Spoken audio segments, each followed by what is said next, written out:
لیکن اتنی قیمتی جان گئی، بچوں کی ماں اس دنیا سے چلی گئی.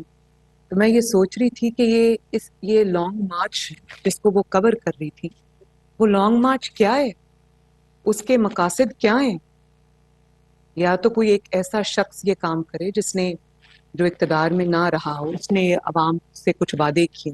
4 سال یہ فتنہ جو ہے حکومت میں رہ کر، اس نے کوئی آپ ایریا اٹھا لیں، چاہے وہ اکانومی ہو یا وہ فارن ریلیشنز ہوں یا وہ فارن پالیسی ہو یا وہ گورننس ہو، کون سا ایسا ایک کوئی بھی ایریا ہے جو آپ اٹھا لیں جس میں اس نے ملک کی تباہی نہیں کی. اور 4 سال میں قرضے کہاں چلے گئے ملک کے، 4 سال میں اکانومی کتنی زمین زیر زمین چلی گئی، اور جو مہنگائی کے حالات ہو گئے. اس شخص کو تو بولنے کے قابل نہیں رہنا چاہیے، اور یہ شخص جلوس لے کر سڑک پہ نکلا ہوا. اور پھر جو ان کے لانگ مارچ کی حفاظت کے لیے اتنے لوگ لانگ مارچ میں نہیں ہوتے جتنی حفاظت کے لیے پنجاب پولیس کے لوگ ہوتے ہیں. تو یہ جو کروڑوں اربوں روپیہ قوم کا، ٹیکس پیئر کا ایک ایسے مارچ کے لیے خرچ ہو رہا ہے، اس کی حفاظت کے لیے خرچ ہو رہا ہے، جس مارچ کے کوئی مقاصد سمجھ نہیں آتے، جس مارچ کا کوئی قومی مقصد نہیں ہے. مجھے تو یہ سمجھ نہیں آتی کہ اتنی بے دردی سے قوم کا پیسہ خرچ کرنا، اتنی بے دردی سے قوم کے وسائل کو لوٹنا، اس کے لیے بھی مجرمانہ غفلت اور مجرمانہ جو ذہنیت ہے وہ اس کی ضرورت ہے. پھر جس سازش کا بیانیہ انہوں نے گھڑا، ایک کے بعد ایک وہ سازش کا جھوٹ، ایک کے بعد ایک جو جھوٹ انہوں نے، جو فطور انہوں نے بنا، وہ ایک کے بعد ایک اس کی حقیقت ایسی قوم کے اوپر واضح ہوئی. آپ دیکھیں نا، آج اس کے جو لانگ مارچ ہے اس میں لوگ کیوں شامل، عوام کیوں لا تعلق ہے، اور عوام نے کیوں شرکت نہیں کی. اس کی ایک وجہ ہے، اس کی کوئی تو وجہ ہوگی نا. اس کی وجہ صرف یہی ہے کہ عوام کو اس کا اصلی چہرہ اس کا نظر آیا ہے. جو اس نے بڑے بڑے جھوٹ بولے، عوام کو اس سچ کا پتہ چلا ہے. اور اس نے سوچا تھا کہ جھوٹ بول کے عوام کو گمراہ کر لوں گا اور میرا سچ کبھی عوام کے سامنے نہیں آئے گا. تو یہ بہت بڑی بھول میں تھا، بہت بڑے زوم میں تھا. اور اس کو پولیس کو ہمیشہ لگتا ہے کہ وہ ہمیشہ ان کا وہ بلی کر کے کامیاب ہو جائیں گے. تو سب سے پہلے تو آئی تھنک لانگ مارچ ان کا آخری پلان تھا. پہلے جو ان کا پلان تھا وہ یہ تھا کہ سازش کا جھوٹا بیانیہ گھڑ کر ہم ایک پریشر بلڈ کریں گے. وہ جلسے جلوس جو انہوں نے کیے، جس میں انہوں نے خرافات بولی، جھوٹ بولے، انہوں نے سوچا کہ وہ پریشر بلڈ کر کے ہم جلدی الیکشن جو ہے وہ لے لیں. اور اس کا بھی مقصد جو ہے وہ نومبر میں جو نئے عامی چیف کی تقرری ہونا تھی، وہ ہدف اس کا وہی تھا. کیونکہ انہی میں سے کچھ لوگ ان کو سکھا بھی رہے تھے، پڑھا بھی رہے تھے، جن کا آخری تکیہ صرف عمران خان تھا. اور کیونکہ ان کے گناہوں کی، ان کے جرائم کی فہرست اتنی لمبی ہے کہ وہ سب اب ان کو عمران پر تکیہ کرنا پڑے. تو وہ جب ناکام ہو گیا، حکومت ختم نہیں کر سکا، الیکشن کی ڈیٹ نہیں لے سکا، تو پھر اس نے بادل نخواستہ یہ لانگ مارچ کا پلان اس نے رکھا تھا. یہ بھی اس کا کوئی مقصد قومی نہیں ہے. عوام کے مسائل اور عوام کی جو تکلیفات ہیں، اس لانگ مارچ کا اس سے دور دور کا نہ کوئی تعلق ہے، نہ وہ آپ کو ان کی تقاریر میں نظر ہے. اس کا ایک ہی ہدف ہے. جیسے نواز شریف صاحب نے چند دن پہلے جو ٹویٹ کی تھی، جس میں انہوں نے یہ لکھا تھا کہ اس کا ایک ہی ہدف ہے، اور وہ ہدف جو ہے وہ یہ ہے کہ آرمی چیف کی جو تقرری ہے نومبر، وہ یہ حکومت نہ کر سکی، اور اس میں یہ رخنا ڈالنا چاہتے ہیں. یہ اپنی 22 سالہ جدوجہد کی بات کرتے ہیں، لیکن 22 سالہ جدوجہد مشرف کی غلامی سے شروع ہو کر پاشا، ظہیر الاسلام، اور پھر وہ جن کو یہ ہاتھ، ناک، کان، آنکھیں کہتا ہے، اور جس کے بارے میں پرویز الہی صاحب نے خود یہ کہا کہ یہ ان کی ناکیاں بدلتے رہیں. تو یہ سارا انہی پہ ان کا تکیہ ہے، انہی پہ دار و مدار ہے ان کا. اور انشاءاللہ تعالی اس کا یہ پلان بھی فیل ہوگا. اس کو یہ پتا ہونا چاہیے کہ تقرری جو ہے آرمی چیف کی رائٹفلی کانسٹیٹیوشنلی لیگلی اس کو شہباز شریف صاحب بطور وزیر اعظم کریں گے، اور انشاءاللہ تعالی وہ ایک اچھے ماحول میں ہوگی، پیسفلی ہوگی، نہ اس سے عمران خان صاحب کا کوئی لینا ہے نہ دینا ہے، یہ انشاءاللہ اس میں ناکام ہوں گے۔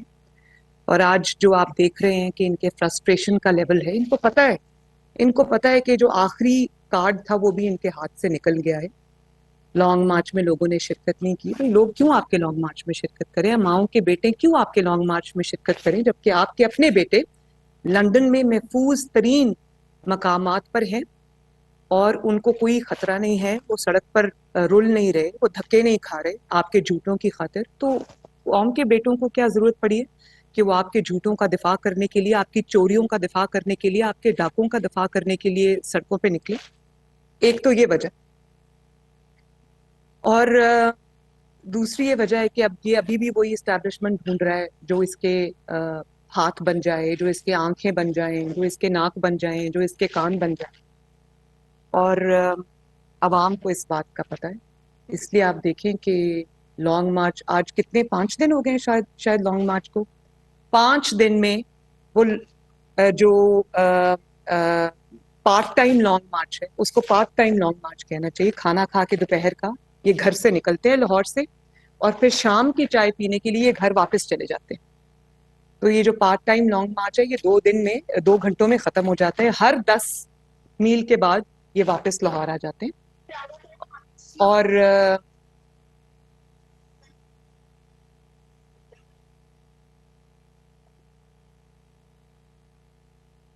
5 دن سے یہ جو لانگ مارچ ہے یہ لاہور میں ہی پھنسا ہوا ہے، لاہور سے باہر نہیں نکل سکا۔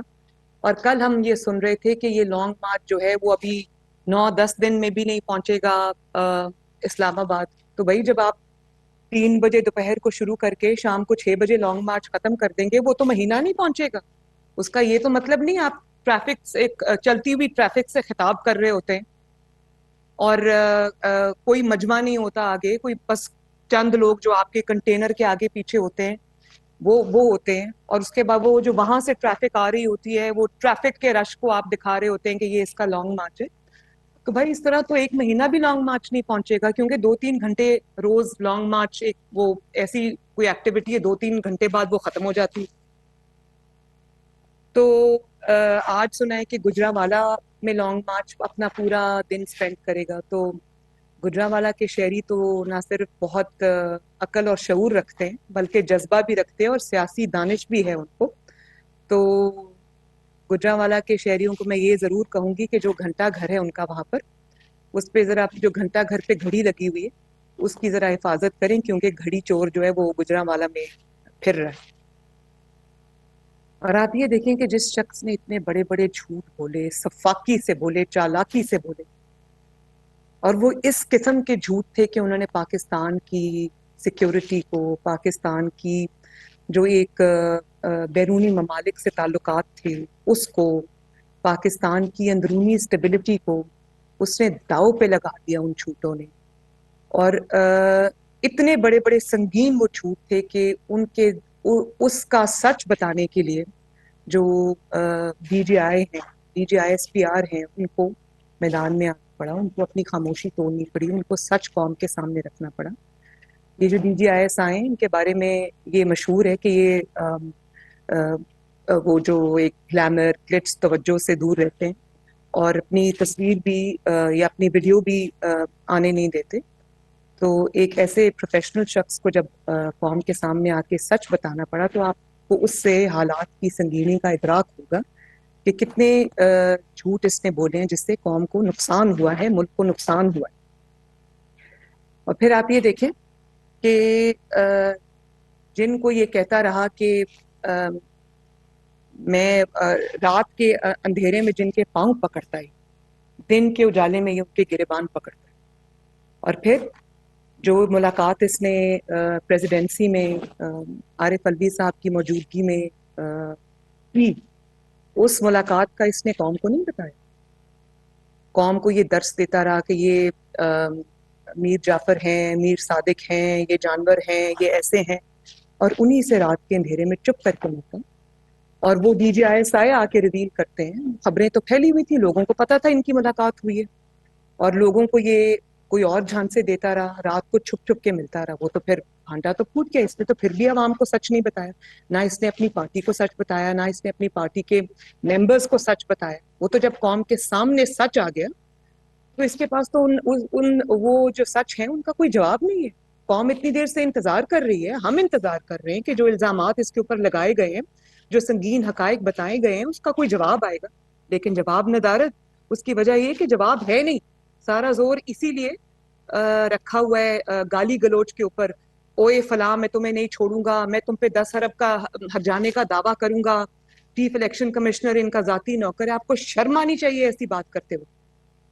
وہ چیف الیکشن کمشنر آپ نے لگایا, اور جب تک وہ آپ کی جو جرائم ہے اس کو سامنے نہیں لایا, اس سے اچھا چیف الیکشن کمشنر کوئی نہیں تھا. اور آج جب اس نے حقائق, اس نے کوئی کہانیاں نہیں گھڑی تمہاری طرح, کوئی اقامہ پر نااہلی نہیں ہوئی. آج اس نے حقائق قوم کے سامنے رکھے ہیں کہ تم نے یہ چوری کی ہے, تم نے منی لانڈرنگ کی ہے, تم نے توشہ خانہ کا مال لوٹا ہے. وہ اس نے قوم کے سامنے رکھا. تم کہتے ہو میں 10 ارب کا ہرجانہ کروں گا. کس چیز کا ہرجانہ کرو گے؟ ہرجانہ کرو گے وہ جیت جائے گا, کیونکہ اس نے سچائی لکھی ہے, اس نے حقائق لکھے ہیں, اس نے ثبوت دیے ہیں اس کے. اور کہتا ہے کہ اس سے 10 ارب روپیہ لے کر ہرجانہ میں شوکت خانم کو دے دوں گا. تو یہ نہیں بتایا کہ جب میں 10 ارب کا ہرجانہ لے کے شوکت خانم کو دے دوں گا تو اس کے بعد وہی ہرجانہ میں شوکت خانم سے لے کر اپنی جیب میں ڈال دوں, کیونکہ آپ یہی کرتے آئے. اور پھر آپ یہ دیکھیں کہ اتنی سنگین نوعیت کی بات, ایک شخص جو اپنے آپ کو جمہوری لیڈر کہتا ہے, میں اس کو نہیں لیڈر مانتی, میں اس کو جمہوری شخص بھی نہیں مانتی, میں اس کو سیاستدان بھی نہیں مانتی. وہ ایک فورن فنڈڈ فتنہ ہے, ایک انتشار کے لیے پاکستان میں لانچ کیا گیا اور اس کے لیے پیسے دیے گئے. تو وہ شخص جب جمہوریت کی بات کرتا ہے تو انسان کا سر شرم سے جھک جاتا ہے. آپ یہ دیکھیں کہ جمہوریت کی بات کرنے والا کیا بات کر, وہ جب اس کو اپنی حکومت جاتی ہوئی نظر آئی تو وہ چیف عوامی سٹاف کو یہ کہہ رہا ہے کہ آپ میری حکومت کو گھر نہ بھیجیں, آپ مجھے گھر نہ بھیجیں, بھلے آپ تا حیات ایکسٹینشن لے لیں, ہمیں کوئی اعتراض نہیں, بھلے آپ ان لمیٹڈ ٹائم کے لیے ایکسٹینشن لے لیں, ہمیں کوئی اعتراض نہیں.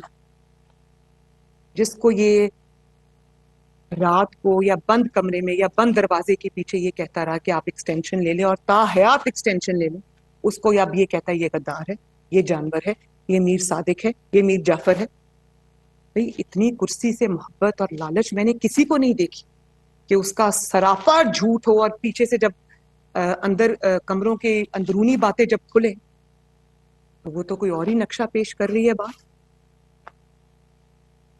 اور پھر کہتا ہے کہ مجھے اسٹیبلشمنٹ نے بتایا تھا کہ یہ چور.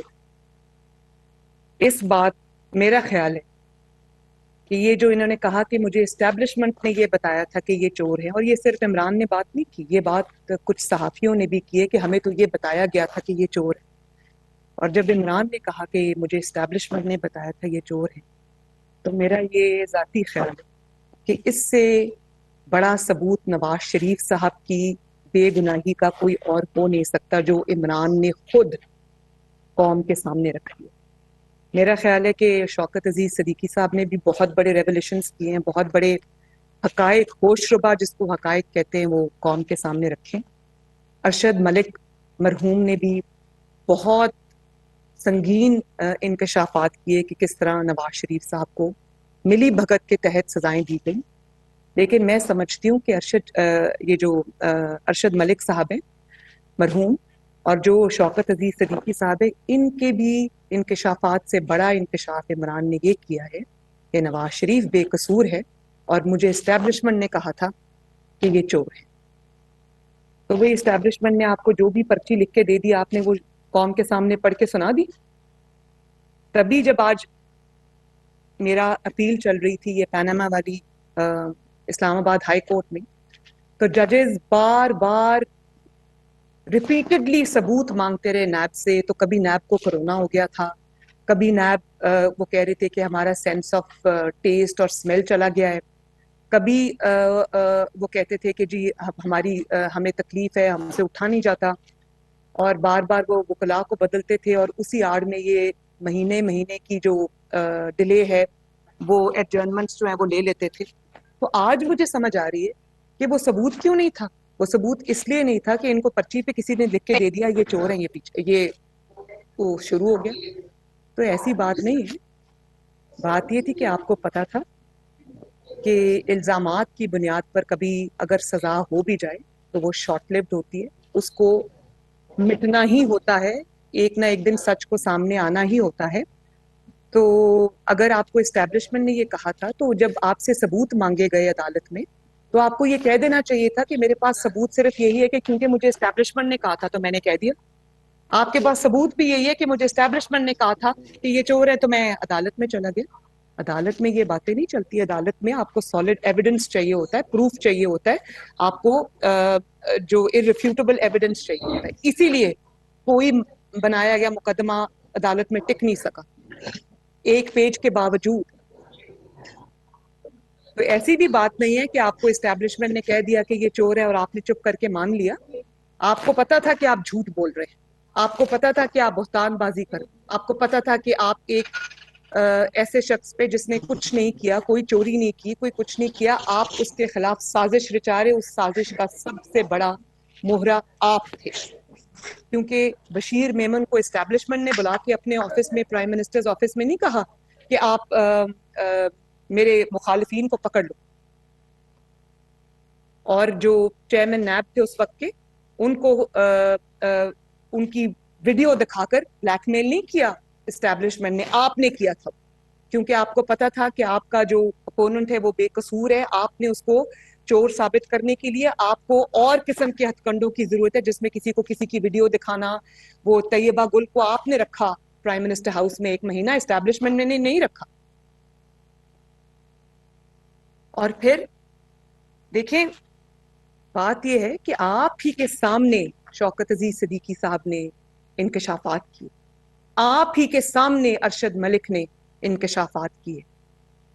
آپ نے تب بھی اتنی اخلاقی جرت نہیں تھی کہ قوم سے آ کے معافی مانگتے, نواز شریف سے آپ آ کے معافی مانگتے.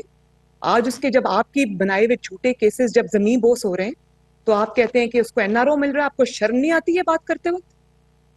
کون سا NRO نہیں مل رہا نواز شریف کو. آپ کے جھوٹوں کی کلئی کھل رہی ہے. آپ کی سازشوں کا جو تانا بانا, جو جال آپ نے بنا تھا, وہ اپنی انجام کو پہنچ رہا ہے.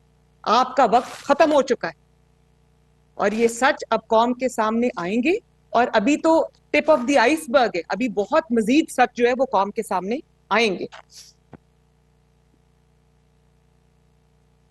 اور ڈرپوک کتنے ہو.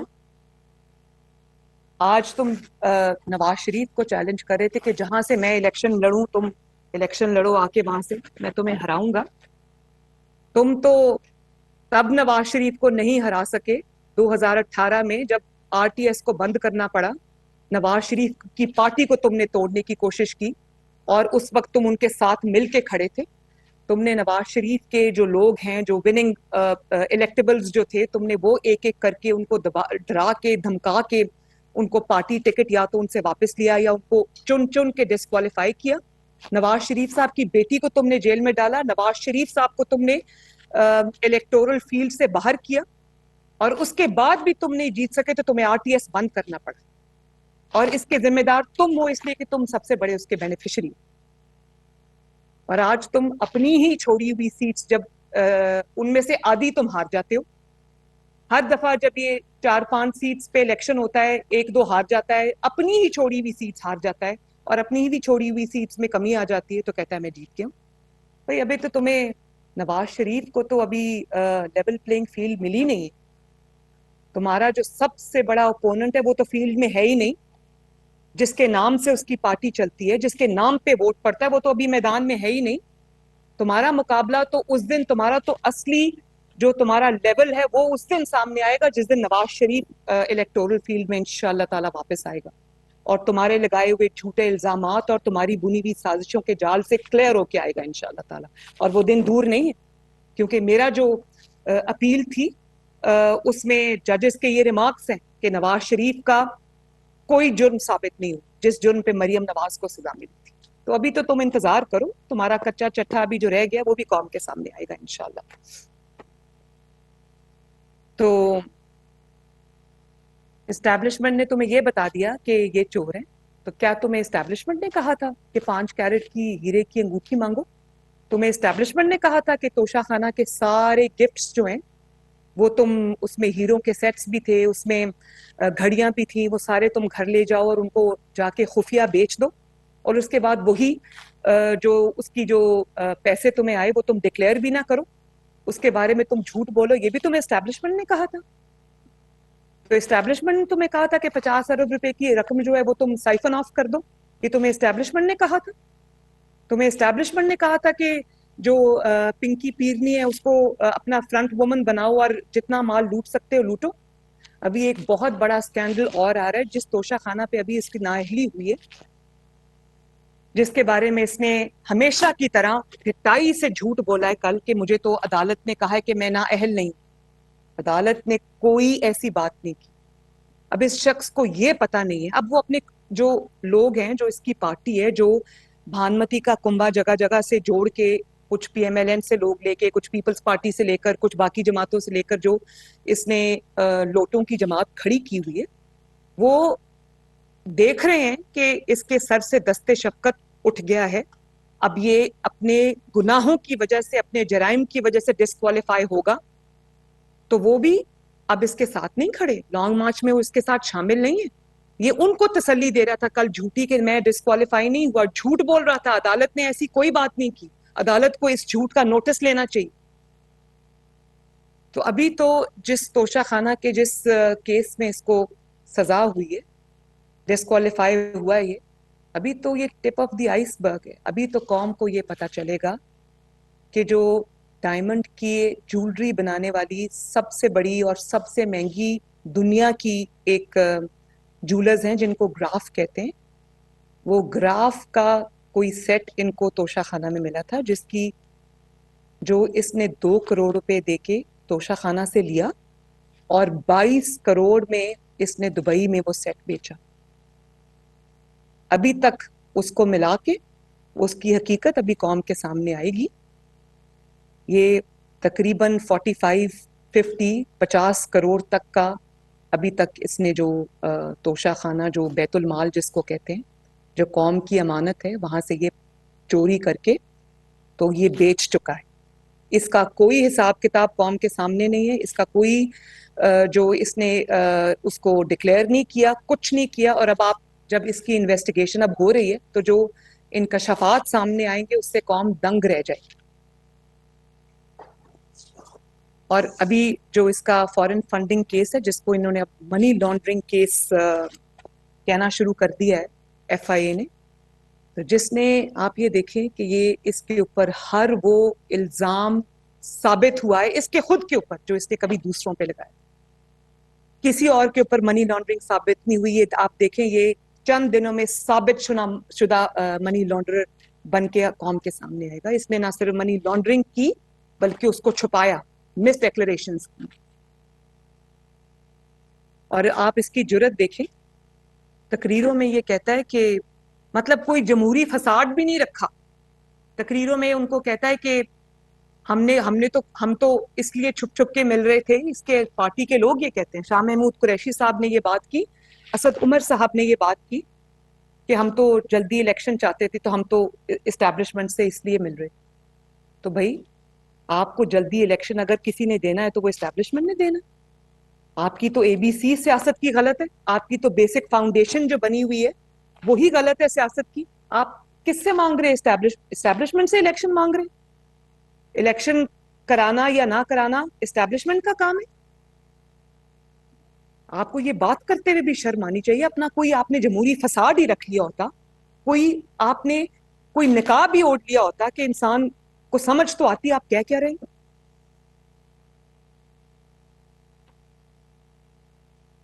اور آپ کی اے بی سی غلط تو سیاست کی ہوگی، کیونکہ آپ کے جو ٹیچرز ہیں وہ جنرل پاشا اور جنرل ظہیر الاسلام ہیں، تو وہ تو آپ کے بیسک کانسیپٹس تو غلط ہوں گے ہی ہوں گے، تبھی آپ جو اسٹیبلشمنٹ ہے اس سے الیکشن مانگ رہے ہیں۔ جب آپ ایسے استاد رکھیں گے ہاتھ، ناک اور کان جیسے اور ہاتھوں جیسے، تو پھر آپ کو یہی تعلیم ملے گی۔